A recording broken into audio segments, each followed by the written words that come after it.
the sports podcast with the youngest, most daring, intrepid, gutsy, fearless host on the planet. Get ready for Jake's Takes. Here's Jake. My guest today is an absolute superstar on the Cleveland Guardians. He was drafted in the 2016 MLB draft, and in 2019, he was an MLB All-Star and won MVP of the All-Star game. In 2020, he was just lights out. He captured the American League pitching Triple Crown and won the AL Cy Young Award. His fastball and curveball are off the charts, and his slider and changeup will freeze you at the plate. It's my absolute honor to welcome to Jake's Takes, Guardians ace, Shane Bieber.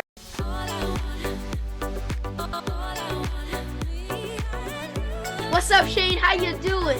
What's going on, dude? What an intro. I gotta step my game up. You got that locked down right there. That was awesome.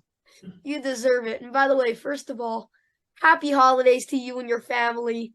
But I gotta give a huge shout out to your fiance, Kara, for being so awesome to me. I really appreciate her kindness. She makes the world go around. Yeah, I appreciate her too, but she's gonna appreciate the shout out, no doubt. So when's the big day, Shane? I assume it's in the off season, am I right? Yeah, it's soon. It's coming up in a couple of weeks, January 21st. Congrats. Yeah, thank you very much. That's awesome. We're really, really excited, yeah. Yeah, hopefully the weather will be pretty good for it. Yeah, we'll be in California, so no worries there. We're giving ourselves a good chance, but it's always a toss-up, especially in January, so fingers crossed. Okay, so where are you guys hanging out? Like you're in Arizona now, right? Not California? We're in Arizona right now for the holidays, and then obviously we got a big week coming up in a few days here, so we're just kind of resting, relaxing, and preparing for the wedding, and then the honeymoon, and then obviously spring training and the 2023 season. So you got to escape the cold winters of Cleveland, eh? Yeah, well, we kind of forced into that snowbird life. So we're both from California, so we're kind of lucky from that aspect, and we've always been able to kind of escape the cold winters. But with baseball being in Cleveland during the summers, we kind of are forced to be in Arizona in the off season in the winters and for spring training, and it's not a bad way of life here. It's pretty nice. Okay, you ready to talk? I know it's not like Toronto right now, right? Oh gosh, I don't even want to talk about it. So you ready to talk some baseball? Yeah, let's do it. Whatever.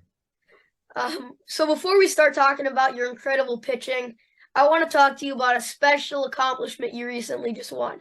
Your first Gold Glove, baby, which is pretty darn cool. And that shows how great of an athlete you are and how seriously you actually take your craft. How special was winning this Gold Glove? Oh, it was special. I appreciate you asking. It's something that my family, Karen, and I have reflected on quite a bit over the last couple months. I was a little bit surprised to get the call from the Rawlings rep, Stevie, one of my good friends. But I was absolutely ecstatic to hear the news, and to be able to wear that gold patch on my glove for the rest of my playing career is pretty special, and it's an honor. And I can't wait to receive the award in I believe April or May. You know, by the way, when I was younger, I used to think like, oh, you want a gold glove? I used to think they actually gave you a gold glove that you wore during the game.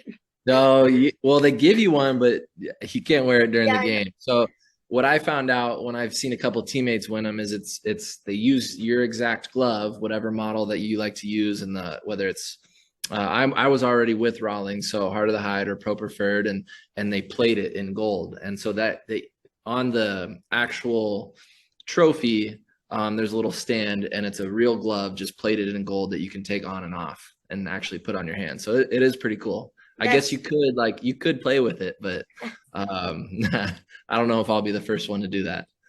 That's awesome. By the way, as a Jays fan from Toronto, right? So I'm a Jays fan, and the Gold Glove didn't suit me so well when Kevin Pillar got snubbed every year by Kevin Kiermaier. I mean, he's a Jay now, so he's one of the Jays now. So that's true. I've played golf with Pillar a few times, and he's a great guy. So I feel you on that. Best guy ever. Best guy ever. Anyway, what is it about the Cleveland organization that just produces top pitching talent? You're undoubtedly one of the best, if not the best pitcher in baseball. Corey Kluber won the Cy Young in 2014 and 2017. Emmanuel Clase is amazing. And these aren't first rounders either. You were a fourth rounder, so was Kluber. So, like, what is it about the Cleveland organization that just makes such great pitchers? What's the secret sauce? Great question. I feel like you kind of hit it on the head there. It's not all first rounders, right? So that's a testament to Cleveland's scouting department, the work that they put in prior to the draft, prior to the free agent signings, prior to trades. Obviously, we got Clase in a trade, actually for Corey Kluber, but just being a fourth rounder, and I go back to the 2016 draft. McKenzie was drafted in 2015. He was a pretty highly touted prospect, and he's just starting to blow up. But in 2016, it was myself, Aaron Savali, Zach Plesac, a number of other guys. So I really do think that they do a tremendous job of developing young arms and pitching and letting guys take control of their own careers. And I think that's a large factor of it. But if I had to guess and had to say it was one thing that Cleveland as a pitching factory can hang their hat on, it's got to be scouting, and it's got to be, preparation going into the draft. By the way, what did it feel like when you got the call for the draft? What was your emotions like? Oh, it was cool. Great question. Something that I've always dreamed of. Didn't always think that it was going to be a reality, but I was hoping it would be so. And in that moment, I was actually still playing college baseball at UC Santa Barbara, and we were at that point, we were in Louisville for the Super Regionals. So we were making a playoff run in 2016. So I was actually at practice, and I had given one of my coaches, actually Chris Valleca, who was a coach at UC Santa Barbara at that time, who is now actually the Guardians hitting coach, funny enough. Kind of a small world. I had given him my phone. I said, hey, if it's this number, pick it up for me. And if it's something that I need to know about, just let me know. And everybody was on board. And then I got that call. I believe it was on day 2 of the draft or round 4. And it was special. It was captivating. And to have all my teammates and friends and those are some of your best buds, especially in college ball. Kind of just get so excited and fired up for me. It was like an all-encompassing moment. So it was special. I appreciate you asking. Yeah, that's awesome. By the way, I'm just saying, you kind of got a little, you should be a little grateful that, I know this sounds crazy, but if you're not sure, if you didn't know this, the NBA, Nikola Jokic, he was one of the last picks in the draft. Yeah. They cut to Taco Bell commercials when he got drafted. Did they really? Yeah, they cut to Taco Bell commercials. It's like a whole thing. He's incredible. Yeah, now he came out there and he won back-to-back MVPs, and I guess he had a chip on his shoulder. Yeah, he should. Has he swung that into his own Taco Bell endorsement yet, or? Yeah. If he hasn't, you gotta get in his DMs and let him know that you can work that deal out for him. Anyway, this past postseason, you got to make 2 starts, and the first one was the wild card game against the Rays, and you pitched an absolute gem. 7.2 innings pitched. 3 hits, 1 run, and 8 strikeouts. And then you pitched against the Yankees, and you had another great performance. I mean, what was it like to pitch against in the playoffs against the Yankees, just to dominate them like you did? Yeah, it was great. I kind of had a chip on my shoulder going into the playoffs, and I'll start with that Rays start just to feel the Cleveland crowd, and obviously that was in Cleveland. Packed stadium. It was cold. It was chilly. It was not the best weather. But just to feel that energy, and there wasn't a seat that was left unoccupied. So I realized in that moment, what kind of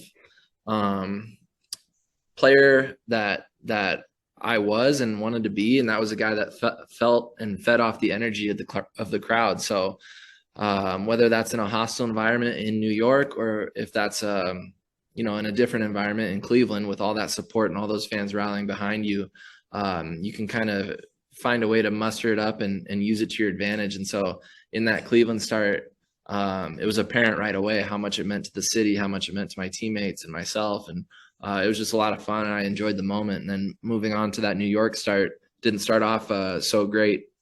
Got myself into some trouble in the first inning, and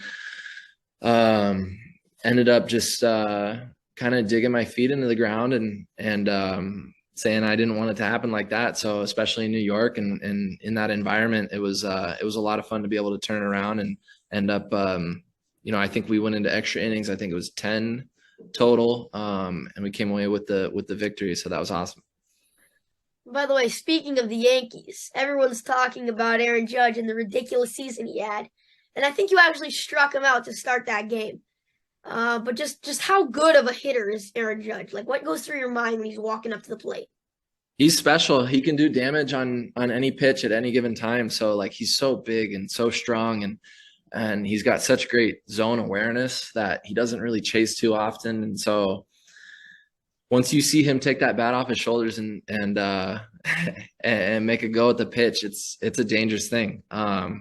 You kind of almost hope he lifts it and he doesn't hit it right back at you, right? So obviously he had incredible success this season, and he earned every bit of that contract that he was rewarded with in the offseason. So I think the season that he had was special to watch. I'm excited for all just baseball fans in general to be able to have watched that this year. It was one for the record books, and he's a great player. He's put a lot of work in, and like I said, a tremendous talent, earned every bit of that contract. He definitely did. Anyway, last year you were 13-8 with a 2.8 ERA, a 1.0 WHIP, and 198 strikeouts. Just an incredible season. But people were talking about how your velocity had gone down along with your strikeout rates. Is there anything you're working on to get your velocity up and get back to the strikeout rate, or is that something you don't really focus on, you think is overrated? I guess a little bit of both. Obviously, you always want to throw harder as a competitor, as a pitcher. It's a lot more fun to be able to look up and to see a higher number. I started to feel a little bit of that towards the end of the year and going into the postseason. So I felt good, and I felt like I got a lot of positive feedback. But looking back towards 2021, it's just something that I've reflected on. I had a great start to the year, especially following 2020 and what a special year that was for me. I had a great start in 2021, and then I ended up on the shelf with a shoulder injury, and I ended up working my way back at the very end of the year, as hard as it was, and I made 2 starts to finish the year, even though we were kind of out of playoff contention. I wanted to prove to myself that I could make it back in the same year, and it was a definite hurdle, a mental hurdle for me to be able to work my way back and persevere through really my first ever real injury. And so, it's well documented, and I've said it this year that I was still kind of working my way over that. And it wasn't anything that I was still hurt, but I was kind of relearning my arm slot, relearning my mechanics. And so I've just tried to carry that into this off season, continue to work hard, trust myself, not really stress over 1.5 miles per hour, whatever it may be. I think when it comes down to it, I've had the same answers since I was in college, and since I was meeting with the Guardians, the then Indians, about what was most important to me as a pitcher, and the most important stat that for me, that is innings pitched. And I feel like when you're able to eat up innings for your team, give your team a chance to win, everything else kind of follows suit. The strikeouts will come, the ERA comes, everything, the WHIP, whatever kind of saber metrics you want to get into. Ultimately, if I had to pick one thing, I care most about innings pitched and just showing up for my team every 5 days. So that's kind of where my head's at, especially going into this next year. Yeah, by the way, that's the thing. Like, velocity really isn't everything. Justin Verlander, for example, he used to pitch 100. He used to hit 100 easily, be a strikeout per inning guy, and then he got surgery and he couldn't hit 100 anymore. But his strikeout per 9 is just through the roof. So, do you think we put too much emphasis on velocity? Good question. I think for a lot of guys it works, and it works well. I think in the most basic sense of the thought, the harder you throw, generally, the more mistakes you can get away with. And so the easiest way to get better is to improve velocity. That's the most simplest form of creating a competitive advantage.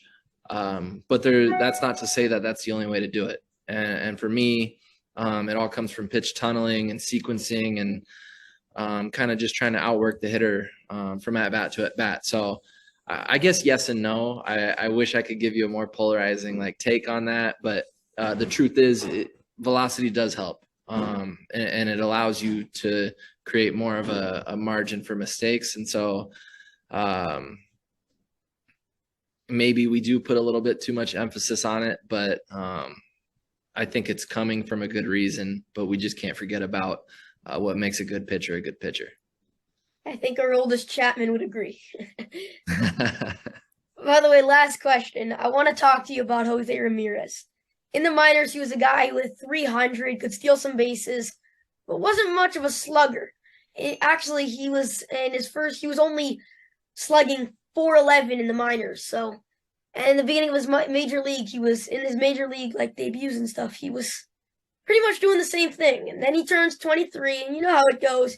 Starts destroying the ball left, right, and center like an animal. But what happened? Like, how'd this happen? Jose is a guy that is good at everything he does. And I'm so happy that nobody overlooked him for his skill set and what he was actually able to do and bring to the ball club and bring to the lineup. He does a tremendous job playing in Cleveland, hitting from both sides of the plate. He shows up every day. He plays through fatigue and sometimes, injuries, and whatever he does it for the betterment of the team. And so we could talk all day about Jose. I think the world of him. He's my favorite player for sure. I love watching him play. I might be biased, but that's my guy. That's my teammate. And he's helped me conjure up a lot of wins as well. So I think for him, it's just his competitiveness, his authenticity. He has fun playing the game.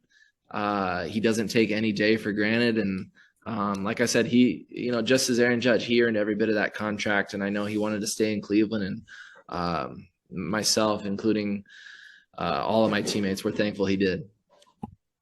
Yeah, when there was rumors of him getting traded to the Jays, that was like through the roof. But yeah, you would have liked it. You would have liked it. I would have loved it. Liked it is like, no, I would have loved it. Yeah, you would have. But yeah. Sorry, man. Sorry.